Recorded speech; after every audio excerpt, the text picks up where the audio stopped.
Hello friends, स्वागत है आपका हमारे यूट्यूब चैनल द टीचर जी में। तो फ्रेंड्स, मैं आज की वीडियो में आपको बताने वाला हूँ बीएड डीएलएड में अभी जो रिसेंटली एग्ज़ाम कंडक्ट हुई 28 जुलाई को, तो उसमें जो कट ऑफ की बात हो रही है ना, आप लोगों का प्रश्न था कि कट ऑफ का क्या रहेगा। ठीक है, इतने नंबर वालों का होगा कि नहीं होगा, सर मेरा इतना नंबर आया होगा कि नहीं होगा, मैं इस कैटेगरी से हूँ, है ना। तो मैं कोशिश कर रहा हूँ आप लोगों के सारे सवाल का जो जवाब दे पाऊँ करके। और इसमें मैं बेसिकली इस पॉइंट को ज़्यादा हाईलाइट किया हूँ फ्रेंड्स कि पीएच वाले हैं, फ्रीडम फाइटर है ना, वो क्या रोल अदा करने वाले हैं आपके इस रैंक में, है ना। तो इनका बहुत ही महत्वपूर्ण जो है रोल रहने वाला फ्रेंड्स, है ना। और ये लोग आप लोगों के रैंक को ऊपर नीचे करेंगे, ज़रूर करेंगे, ठीक है, क्योंकि इनका भी राइट्स है ना। ये लोग भी एक कैटेगरी को फॉलो करते हैं, एक कैटेगरी से बिलोंग करते हैं, ठीक है, जो संवैधानिक रूप से सही है। ठीक, तो ये आपकी जो रैंक है उसमें थोड़ा सा हेर फेर ज़रूर करेंगे, है ना। और मैं आपको ये भी बताने वाला हूँ कि पिछले साल मतलब 2023 में जो एग्ज़ाम कंडक्ट हुई थी, 2023 का जो एग्ज़ाम था वो 2024 में हुई है फ्रेंड्स, है ना। बहुत सारे कारण थे उसके पीछे, उस कारणों में नहीं जाऊँगा मैं। तो 2023 में जो कट ऑफ थी, है ना, मैं इसमें एससी, एसटी, ओबीसी, जनरल और पीएच वाले जितने मतलब कैटेगरी वाले हैं, है ना, सब का जो लास्ट कट ऑफ जो गया था, जो अंतिम कट ऑफ गया था, है ना, थर्ड लिस्ट में, उसकी जानकारी आपको प्रोवाइड करा रहा हूँ। उस हिसाब से फिर आप जानकारी प्राप्त कर लेंगे या फिर एक गेस कर लेंगे कि इस साल का कट ऑफ क्या हो सकता है। और दूसरा प्रश्न इसमें यह है फ्रेंड्स कि जो 50-55 नंबर वाले हैं, क्या उनका सिलेक्शन होगा या नहीं होगा, वो क्या करें। तो इसको भी मैं देखने की कोशिश करूँगा कि मैं इनको संतुष्ट कर पाऊँ, है ना। तो चलते हैं अपने वीडियो की तरफ, जो मुख्य मुद्दा है, ठीक है। देखिए फ्रेंड्स, ये मैं लास्ट जो थर्ड लिस्ट जारी की गई थी, है ना, उसके बारे में मैं जानकारी देने वाला हूँ। थर्ड लिस्ट के बाद फिर फेस टू फेस काउंसलिंग आयोजित की गई थी, है ना। तो देखो, थर्ड लिस्ट में जो जनरल कैटेगरी वाले थे, उनका जो न्यूनतम स्कोर जो उनका जिनको काउंसलिंग में बुलाया गया था वो था 74 नंबर, ठीक है।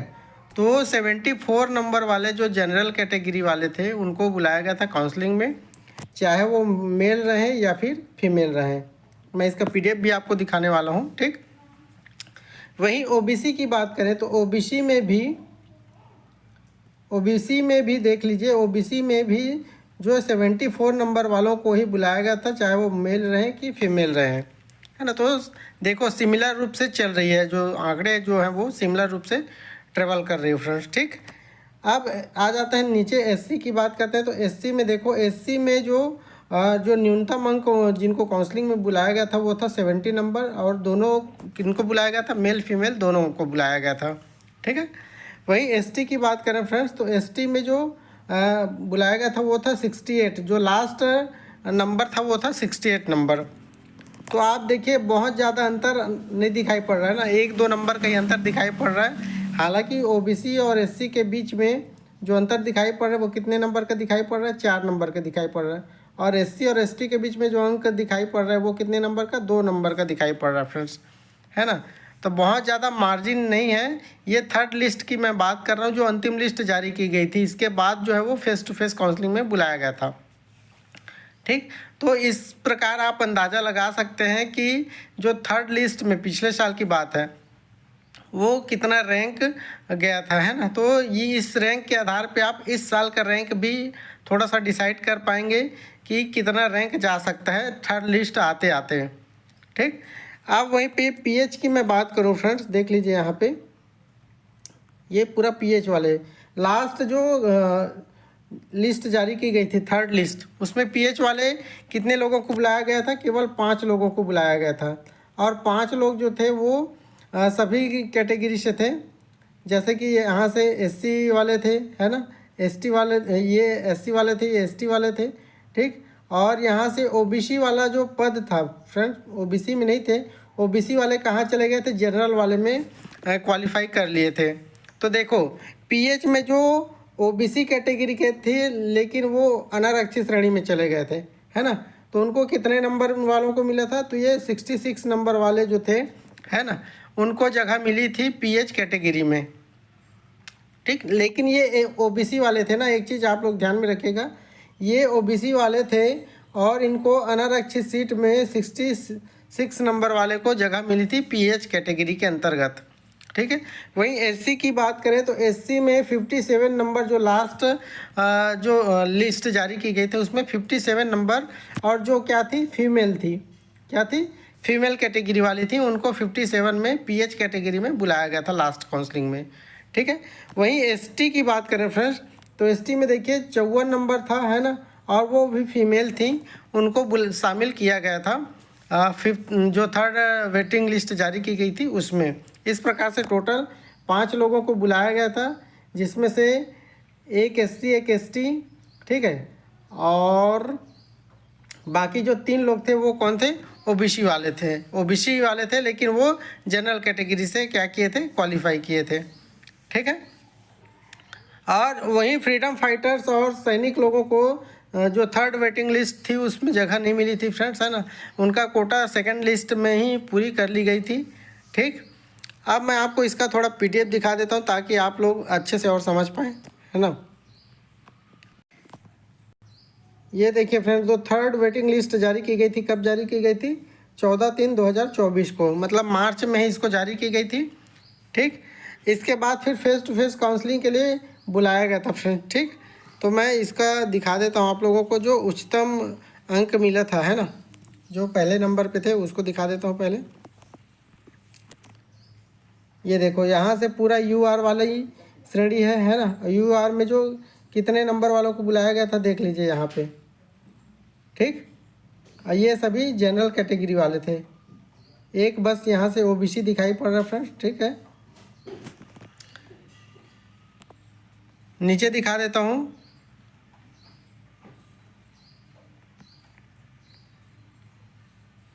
ये देखो, पहले पीएच वाला देख लीजिए आप लोग, है ना, ये पीएच वाले कितने लोग थे, 5 लोग थे, है ना, और 5 लोगों को ही बुलाया गया था। इसमें से आप देखो कितने नंबर है, जो 50 यहाँ पे 66 देख लीजिए, ये 66 है ना, और ये अनारक्षित श्रेणी में गए, ये दोनों अनारक्षित श्रेणी में गए थे। ठीक, वहीं एससी में 2 लोग थे, ये देख लीजिए 57 वाले, और दोनों क्या थे, फीमेल थे। वहीं एसटी में देखो 54 नंबर, जो 54 नंबर वाले थे एसटी में पीएच कैटेगरी में, उनको जगह मिली हुई थी।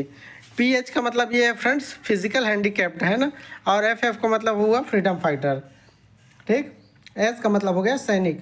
तो देखो इतने लोगों को जगह मिली हुई थी। अब फ्रेश देख लो, फ्रेश में जो फ्रेश थे, है ना, फ्रेश में देख लीजिए, जो एसटी कैटेगरी में फ्रेश में जो जिनका सिलेक्शन हुआ उनको कितना नंबर मिला था, 68 नंबर, वो कौन थे, और मेल थे ना। ठीक है, और 68 नंबर में ही देखो ये फीमेल थी, है ना, उनको भी जगह मिली हुई है, ये दोनों देख लीजिए। तो ये एक आंकड़ा है फ्रेंड्स, और इसी के आसपास ही इस साल का भी कट ऑफ होने वाला है। एससी का देख लेते हैं, एससी में फ्रेश को, है ना, एससी फ्रेश में देखिए यहाँ पे आप, ये एससी फ्रेश में ये फीमेल जिनको 70 नंबर अलॉट हुआ था, है ना, उनको थर्ड वेटिंग लिस्ट में जगह मिली है। जो मेल भी थे उनको भी 70 नंबर ही यहाँ से मिला हुआ है। ठीक, ओबीसी की बात करें तो देखो, ओबीसी में जो 74 नंबर वाले हैं मेल, उनको जगह मिली हुई थी।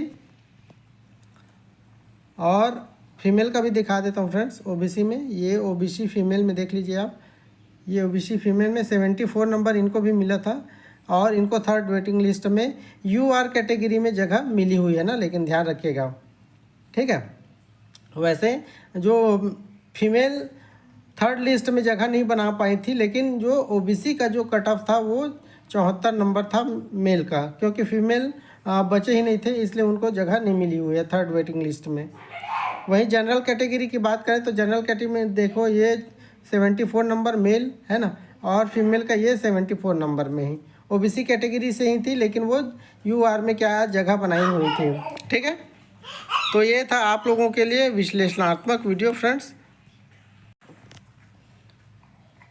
तो 2024 में भी आप देखिए फ्रेंड्स, 2024 में, है ना, 2024 में आपका जो रैंक बनने वाला है, 2024 में आपका जो रैंक बनने वाला है वो भी रैंक जो है ना इसी के आसपास रहने वाले हैं। अगर थर्ड वेटिंग लिस्ट जारी की जाती है तो मान के चलिए आप इसी के आसपास अपने जो रैंक है वो देख पाएंगे। इससे बहुत ज़्यादा अंतर में आपको रैंक दिखाई नहीं पड़ेगा। हो सकता है कि थर्ड लिस्ट जारी ही ना हो, ठीक, क्योंकि इस बार जो प्रबल संभावना है फ्रेंड्स वो सेकंड लिस्ट तक ही सारे जो हैं अभ्यर्थी अपना क्या सीट को कैप्चर कर लेंगे, ऐसा मेरे को लग रहा है ना। थर्ड वेटिंग लिस्ट शायद ही जारी हो, अगर हो जाती है तो बहुत अच्छी बात है। फिर अगर थर्ड वेटिंग लिस्ट में भी जगह खाली रहेगी तो फिर आपको किसके लिए तैयार रहना होगा, आपको तैयार रहना होगा फिर फेस टू फेस के लिए। ठीक है फ्रेंड्स, तो ये था आप लोगों के लिए महत्वपूर्ण वीडियो। उम्मीद है मैं आपको सही जानकारी उपलब्ध कराया हूँ, है ना। जो भी बातें रहेंगी कमेंट के माध्यम से ज़रूर शेयर करिए फ्रेंड्स। यदि आप हमारे टेलीग्राम चैनल व्हाट्सएप ग्रुप से नहीं जुड़े हैं तो लिंक डिस्क्रिप्शन में मैं डाल दूँगा, वहाँ से आप बिल्कुल जुड़ जाइएगा। ठीक, मिलते हैं फिर नेक्स्ट वीडियो में, तब तक के लिए आप बने रहिए हमारे चैनल द टीचर जी के साथ। धन्यवाद।